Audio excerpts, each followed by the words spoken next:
Καλή σας μέρα. Χαίρετε. Σήμερα η μέρα είναι αφιερωμένη στην όραση. Θα βελτιώσουμε την όρασή μας. Γιατί δεν βλέπουμε καλά? Όχι. Για να δούμε τι μας λέει ο πρόγονος. Προσφέρει κάποια αλήθεια η όραση και η ακοή, ή μήπως ούτε ακούμε τίποτε ακριβώς, ούτε βλέπουμε? Ακριβώς. Ακριβώς, λέει ο Πλάτων στον Φέδωνα, στο διάλογό του Φέδων. Και ο Σωκράτης πάλι στον ίδιο διάλογο λέει: «Αναζητώντας την αλήθεια, φοβάμαι μήπως πάθω ολοσχερή τύφλωση της ψυχής, βλέπων προς τα πράγματα με τα μάτια μου και προσπαθώ να έλθω εις επαφή με αυτά μέσω των αισθήσεών μου». Έκρινα λοιπόν ότι πρέπει να καταφύγω στον καθαρό στοχασμό για την αναζήτηση της αλήθειας. Μας δείχνει και έναν τρόπο να σκεφτόμαστε. Ακριβώς. Και ακριβώς αυτό μας προτείνει η σημερινή άσκηση, να δούμε, να αποφασίσουμε ότι θέλουμε να δούμε. Άρα το σημερινό μάθημα, στο οποίο σας καλωσορίζομαι, είναι το μάθημα 20, είμαι αποφασισμένη να δω. Μέχρι τώρα οι περίοδοι εξάσκησης έχουν γίνει με έναν ανέμελο τρόπο. Δεν έχει γίνει απόπειρα να διευθύνουμε την ώρα που γίνονται οι ασκήσεις και έχει διαπαιτηθεί ελάχιστη προσπάθεια και ακόμα ούτε ενεργό συνεργασία και ενδιαφέρον δεν έχουν ζητηθεί. Απλά να κάνουμε απλά τις ασκήσεις. Αυτός ο τρόπος προσέγγισης είναι σκόπιμος και έχει σχεδιαστεί πολύ προσεκτικά. Δεν έχουμε ξεχάσει την αποφασιστική σημασία της μεταστροφής του τρόπου που σκέφτεσαι. Η σωτηρία του κόσμου εξαρτάται από αυτήν την μεταστροφή. Να αλλάξει ο τρόπος που σκεφτόμαστε, να μην είναι ο κόσμος που επηρεάζει, να μην το φανταζόμαστε έτσι, αλλά να καταλάβουμε ότι εμείς επηρεάζουμε τον κόσμο ή βλέπουμε τα πράγματα ντύνοντάς τα με νόημα και αξία. Και αυτό να πούμε εδώ, το έχουμε πει και άλλοτε, ότι φέρνει την αξία της πραγματικότητας, την αξία των πραγμάτων, την αξία της ζωής στον ίδιο τον άνθρωπο. Δηλαδή γίνεται ο άνθρωπος ο άρχον της ζωής του. Αυτό μερικές φορές φέρνει ευθύνη, αλλά εδώ έχουμε τη λύση. Δεν είναι η ευθύνη στο ποιος θέω, είναι μια ευθύνη ότι έχω τη δύναμη να επιλέγω διαφορετικά. Ακριβώς. Που θα το δούμε αργότερα. Να συνεχίσουμε λοιπόν.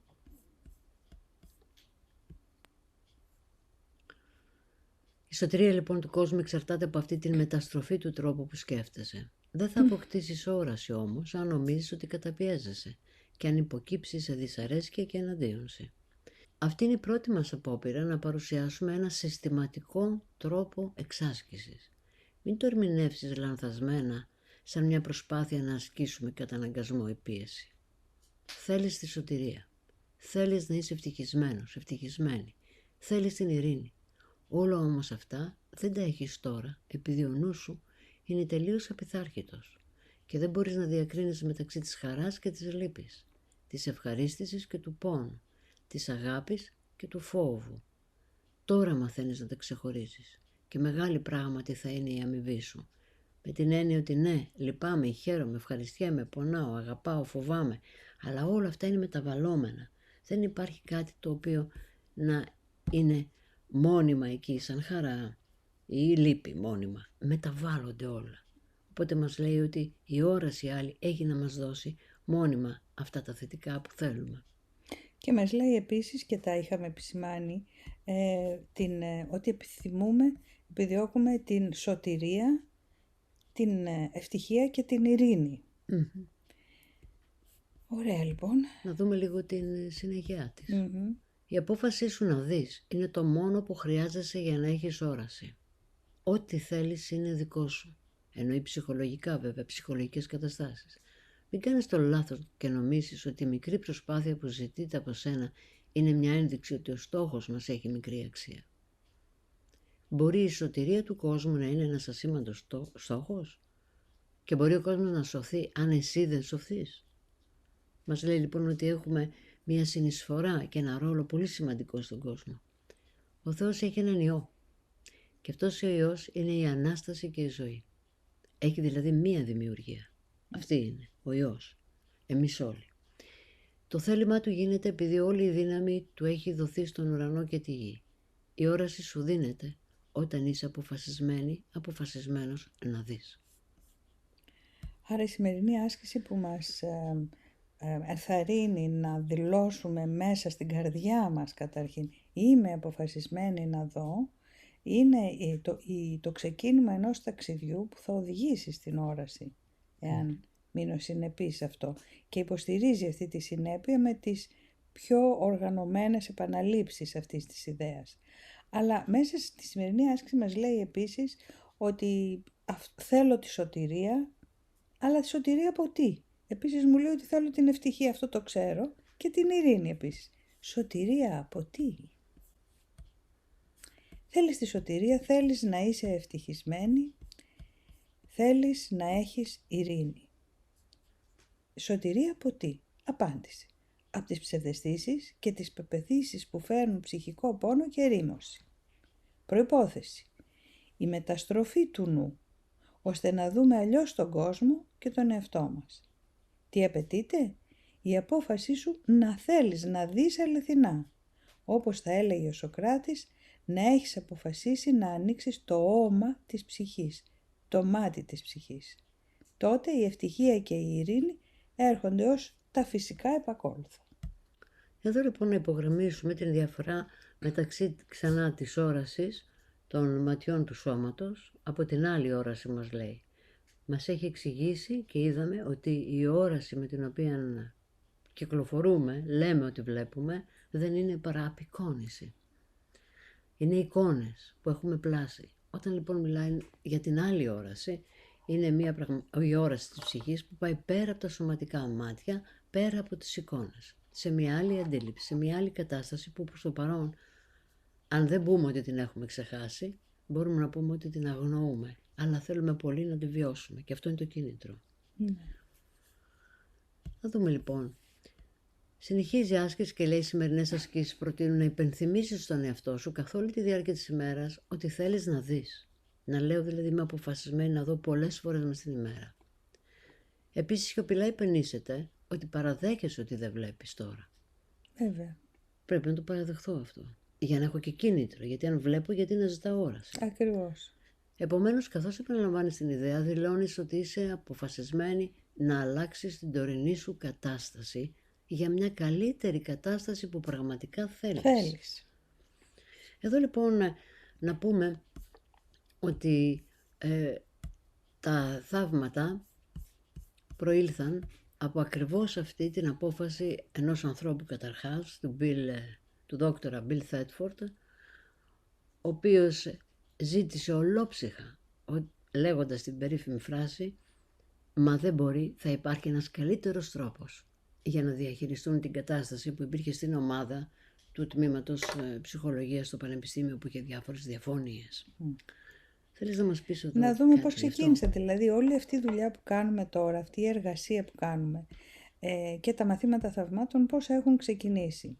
Να πούμε βέβαια ότι όταν ζήτησε ο Μπιλ αυτό, η Έλεν Σάκμαν, η οποία έγραψε και τα θαύματα, ήταν ας πούμε το κανάλι για να τα πάρει, συμφώνησε μαζί του. Ναι. Και έτσι ήταν δύο νόες ενωμένοι προς την ίδια κατεύθυνση και τον ίδιο σκοπό. Αυτοί οι δύο άνθρωποι λοιπόν ήταν συνεργάτες στο Πανεπιστήμιο Κολόμπια, στο Presbyterian Hospital. Και ήταν ψυχολόγοι και οι δύο, μέσα σε μια ευρύτερη ομάδα ψυχολόγων. Παρ' όλα αυτά, οι σχέσεις τους δεν ήταν καλές. Δεν είναι απαραίτητο δηλαδή ότι οι ψυχολόγοι έχουν βρει τον τρόπο να διαχειρίζονται και αυτοί τις σχέσεις τους με τον καλύτερο δυνατό τρόπο. Υπήρχαν λοιπόν συγκρούσεις σε αυτό το τμήμα, έτσι που κάποια στιγμή αγανακτισμένος ο William Thetford είπε «Μα δεν μπορεί, θα υπάρχει κάποιος καλύτερος τρόπος να διαχειριστούμε αυτή την κατάσταση». Αυτό το απίθυνε στην Έλεν, με την οποία είχαν συγκρούσεις και δεν ήταν η μόνη. Εκείνη λοιπόν λίγες μέρες μετά ένιωσε μία παρόρμηση, μάλλον όπως είπε άκουσε μέσα στο νου της μία φωνή που την καθοδηγούσε και της είπε «Σε παρακαλώ κράτησε σημειώσεις, αυτή είναι μία σειρά μαθημάτων για θαύματα». Και βέβαια η Έλεν θεώρησε ότι κάτι δεν πάει καλά με το μυαλό της, ότι μπορεί να τρελαίνεται. Απευθύνθηκε στον William Thetford, γιατί ήταν ένας εξαιρετικός επιστήμον, όπως και αυτοί επίσης έκαναν δουλειά πάνω στην ψυχολογία, δεν ήταν δύο απλοί καθηγητές. Και του είπε μάλλον έχω πρόβλημα. Αυτός όμως είχε την καλή ιδέα να της πει «Άστο ρε παιδί μου, για γράψε αυτό που θα σου πει να δούμε τι είναι». Και έτσι ξεκίνησε το γράψιμο των θαυμάτων. Αυτή λοιπόν η συγγραφή των θαυμάτων προήλθε από ένα είδος κορύφωσης συγκρούσεων που άνοιξε την πύλη θα λέγαμε, ώστε η Έλεν Σάκμαν να έρθει σε επαφή με μια ανώτερη γνώση μέσα της και ναι, βαθύτερα, και μέσα από αυτή τη γνώση άρχισε να κρατάει σημειώσεις. Να σημειώσουμε ότι η ίδια δεν είχε τόσο ανεβάσει ψηλά το νου της. Παρ' όλα αυτά έγινε ένα κανάλι για να επιγειώνεται αυτή η πληροφορία και η σειρά γνώσεων, που σιγά σιγά μορφοποιήθηκε στις 365 ασκήσεις, αυτές μέρα-μέρα ξεδιπλώνουμε, και σε 31 κεφάλαια που αποτελούν τη θεωρία. Βεβαίως αυτό πλαισιώθηκε και από ένα εγχειρίδιο για δασκάλους, που πάλι λέμε ότι δάσκαλος δεν είναι αυτός που μιλάει ή διδάσκει τα θαύματα με το στόμα του, αλλά αυτός που τα νιώθει και τα βιώνει μέσα στο νου του και τα κάνει πράξη στην καθημερινότητα. Έτσι λοιπόν προέκυψαν τα μαθήματα θαυμάτων, τα οποία η Έλεν ποτέ δεν διεκδίκησε ως προσωπικό της έργο, πόνημα. Γι' αυτό και δεν θέλησε να μπει το όνομά της στα μαθήματα θαυμάτων. Αρνήθηκε, και επίσης αυτή την συλλογή γραπτών δεν τη μοιραζόντουσαν παρά με ένα πολύ μικρό κύκλο, γιατί ήταν τόσο παράδοξος ο τρόπος που είχαν έρθει πληροφορίες, που διακυβευόταν η ακαδημαϊκή τους καριέρα, το κύρος τους στο επιστημονικό. Ήταν και το 1965 που ξεκίνησε αυτή η ιστορία. Και κράτησε μέχρι το 82 ναι. γεμάτα. Ναι. Το 72, συγγνώμη. Ναι, μέχρι το 72 σταδιακά έπαιρνε αυτή την εσωτερική καθοδήγηση να γράψει αυτό. Να πούμε ότι η ίδια είχε πολλές συγκρούσεις με τα ίδιες τις ιδέες τις οποίες κατέγραφε, και ενώ προσπαθούσε να τις υλοποιήσει, ταυτόχρονα ένα άλλο μέρος του εαυτού της αντιστεκόταν σε αυτό. Ναι, γιατί η ακαδημαϊκή της μόρφωση δεν τέριαζε σε πολλά σημεία, αλλά όπως και αυτή έτσι και ο Θέτφορντ, αυτό που έβλεπαν είναι η μεγάλη εξηγητική δύναμη και η καθολική θεραπευτική προσέγγιση και αποτελεσματικότητα των θαυμάτων στις περιπτώσεις ψυχοθεραπευτικές που είχαν οι ίδιοι. Αλλά θα επιστρέψουμε άλλη φορά για να πούμε περισσότερα πάνω σε αυτό, ναι. Και αν θέλετε μπορείτε να διαβάσετε στην ιστοσελίδα. Απλώς το είμαι αποφασισμένη να δω τη σημερινή άσκηση μας έδωσε την ευκαιρία να πούμε ότι θέλουμε να δούμε τα πράγματα διαφορετικά, που κατά κάποιον τρόπο διατυπώθηκε, οδήγησε στα μαθήματα θαυμάτων. Με αυτή την έννοια λοιπόν, αν εξασκηθούμε κάθε μέρα με όλη μας την καρδιά, ολόψυχα, γιατί θέλουμε να αποκτήσουμε αυτή την άλλη όραση, μπορεί να μας φέρει αποτελέσματα, και ίσως να είμαστε σίγουροι γι' αυτό όταν θα αρχίσουμε να έχουμε και τις πρώτες εμπειρίες από αυτό. Έτσι. Τώρα λοιπόν να γυρίσουμε ξανά στην άσκηση, να δούμε πώς εφαρμόζεται τη συνέχεια της άσκησης. Είχαμε μείνει ότι καθώς επαναλαμβάνουμε την ιδέα στο νου μας πολλές φορές μέσα στην ημέρα, δηλώνουμε ότι είμαστε αποφασισμένοι να αλλάξουμε την τωρινή μας κατάσταση για μια καλύτερη κατάσταση που αληθινά θέλουμε. Είμαι αποφασισμένη λοιπόν ή αποφασισμένος να δω. Επαναλαμβάνω τη σημερινή ιδέα αργά και με ένα θετικό τρόπο, τουλάχιστον 2 φορές την ώρα σήμερα, κάθε μισή ώρα. Μη στεναχωριέσαι αν το ξεχνάς, αλλά όμως κάνε μια πραγματική προσπάθεια να το θυμάσαι. Και ακόμα η ιδέα είναι καλό να επαναλαμβάνεται όταν οποιοδήποτε πρόσωπο ή γεγονός σε ταράζει. Όλα αυτά μπορείς να τα δεις διαφορετικά και θα τα δεις. Ό,τι επιθυμείς θα το δεις. Αυτός είναι ο πραγματικός νόμος της αιτίας και του αποτελέσματος, όπως λειτουργεί στον κόσμο. Ας το κάνουμε λοιπόν αυτή τη στιγμή. Ας πάρουμε μια στιγμή και ας νιώσουμε την ουσία της φράσης «Είμαι αποφασισμένη να δω».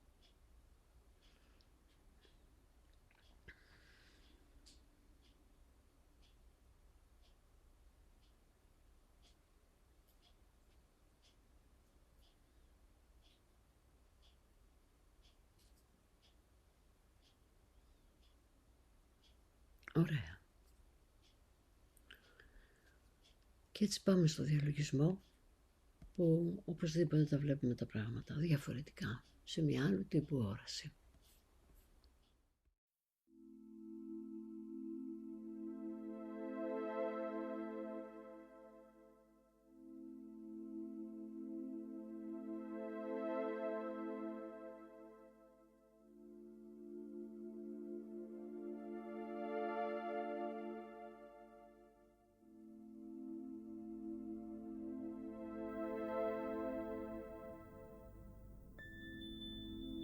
Έχεις πάρει μια αναπαυτική στάση για το σώμα σου. Κάθισε σιωπηλά και κλείσε τα μάτια σου.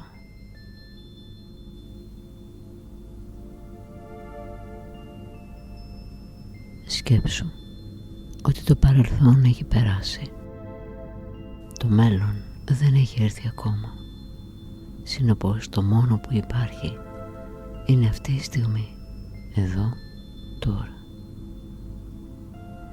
Συνειδητοποίησε ότι αληθινά είσαι και ότι αληθινά έχεις είναι στο τετραγωνικό που πιάνεις αυτή τη στιγμή, εδώ τώρα.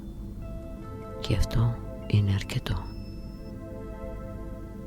Για λίγο εστιάσου στην αναπνοή σου. Παρατήρησε πώς εισπνέεις και πώς εκπνέεις. Συγκεντρώσου στην εισπνοή-εκπνοή σου. Με κάθε εισπνοή συγκεντρώνεσαι όλο και περισσότερο. Με κάθε εκπνοή χαλαρώνεις. Χαλαρώνεις όλο και περισσότερο.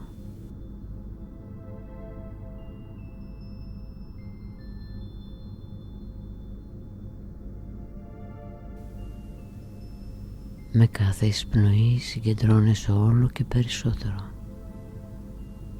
Με κάθε εκπνοή χαλαρώνεις το μέτωπο, τον αυχένα, τους ώμους χαλαρώνουν τα χέρια, ο κορμός του σώματος, η λεκάνη, χαλαρώνουν τα πόδια ως τις άκρες των δακτύλων.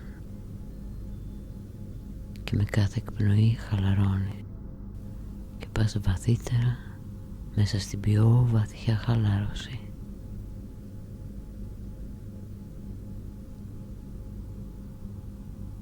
Με τη δύναμη της συγκεντρωμένης σκέψης και προσοχής σου μπορείς τώρα να φανταστείς, να οραματιστείς το κατάλευκο φως που σε περιβάλλει. Είναι το φως της τέλειας αγνής συνειδητότητάς σου. Μέσα σε αυτό το φως νιώθεις σιγουριά, νιώθεις βεβαιότητα, εμπιστοσύνη, ασφάλεια και θεία προστασία.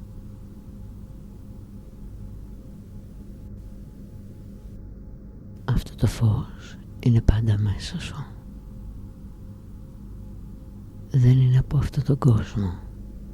Ήρθε μαζί σου από το πατρικό σου σπίτι και έμεινε μαζί σου επειδή είναι δικό σου. Λάμπει μέσα σου επειδή φωτίζει το σπίτι σου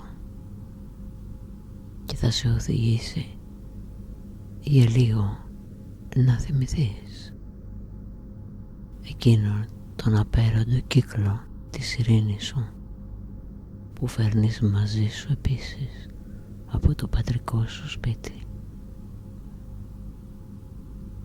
Αυτός ο κύκλος της ειρήνης που φέρνει μαζί του το φως δεν μπορεί να χαθεί. Κοίτα πως ανοίγει μέσα στο φως ένας άλλος τόπος, λαμπρός, απλός, μέσα στο φως του ήλιου.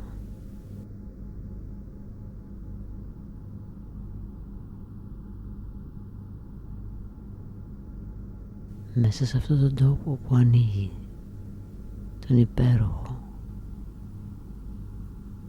παρατήρησε πως περιμένουν οι χιλιάδες περιστέρια και κρατούν στο ράμφος τους ένα κλαδί ελιάς.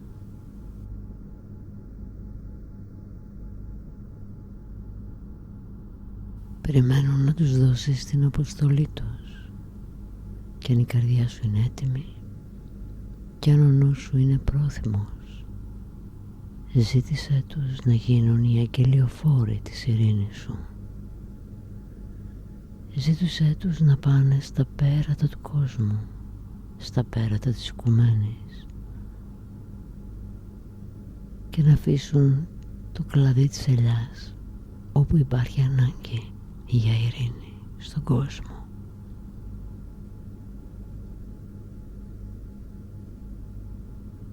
Και αν η προθυμία σου είναι αρκετή και η ετοιμότητά σου, θα τα δεις να ανασηκώνονται απαλά, να κινούν απαλά τα φτερά τους και να πηγαίνουν σαν αγγελιοφόροι της ειρήνης σου στα πέραντα της οικουμένης, να φέρουν το μήνυμα σαν μια ευλογία στις καρδιές όλων όσων το χρειάζονται.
Τώρα έχεις κατανοήσει ότι όλα περιστέρια είναι οι άγιες σκέψεις σου που είναι πάντα εδώ, μέσα στο φως, εκεί που στέκεσαι, περιμένοντας να φέρουν το μήνυμα της ειρήνης, της σιγουριάς και της εμπιστοσύνης που φέρνεις μέσα σου από τον Άγιο οίκο σου.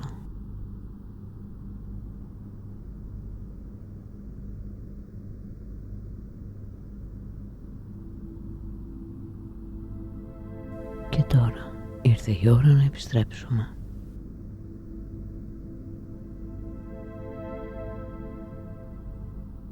Επιστρέφεις με την ειρήνη στην καρδιά σου, στο νου σου, στα μάτια σου,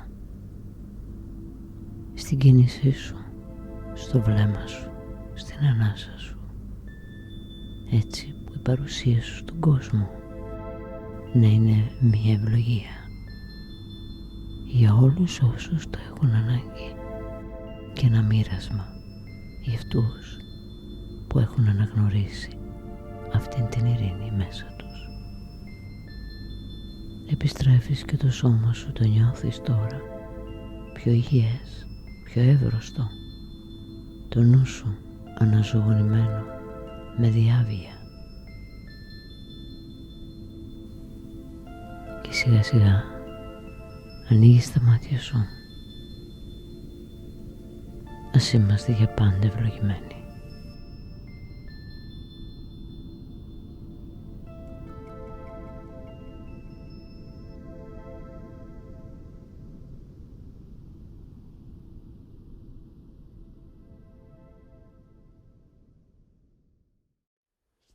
Καλώς ήρθατε πίσω λοιπόν. Εδώ ολοκληρώνεται η σημερινή μας συνάντηση. Θα είμαστε πάλι μαζί αύριο το πρωί στις 10. Καλή σας μέρα. Χαίρετε.